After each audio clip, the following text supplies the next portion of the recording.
there's something we haven't mentioned, Judge. It's very important, and that's the role of the International Atomic Energy Agency in all of this.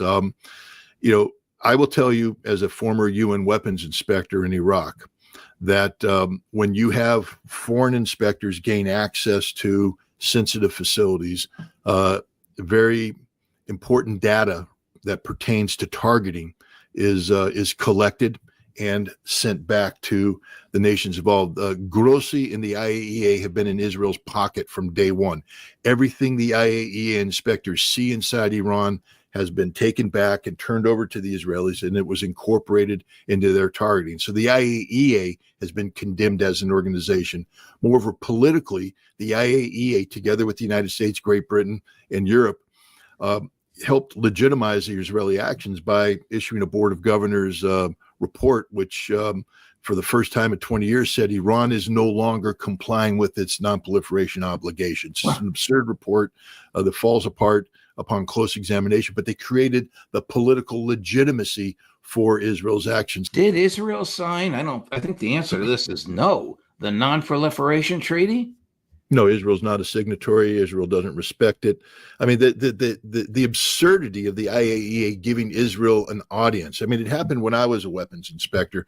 We were sitting there going after Iraq, saying, you're a signatory. You're not allowed a nuclear weapons program. All of which is true.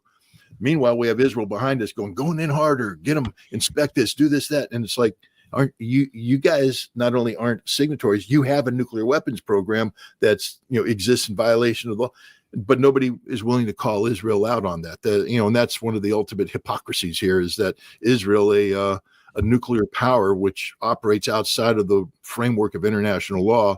The nuclear program that they attacked buildings which international inspectors of the International Atomic Energy Agency regularly visit. In other words, it's obvious that there's no military program. It's a peaceful nuclear program. And even the International Atomic Energy Agency, which is it's controlled by the Americans, it's dominated by the West.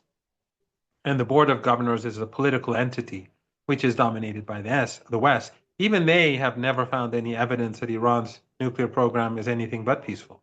And all these buildings that exist across the country and underground especially, they're regularly visited by these people. So the Israeli regime is lying. They just, and Netanyahu, of course, has been saying Iran is on the verge of building a nuclear weapon apparently for 4 decades. I thought it was 3 decades, but Larry Johnson just a couple of hours ago told me that it's more than 3 decades, 4 decades. So this is expected from the regime.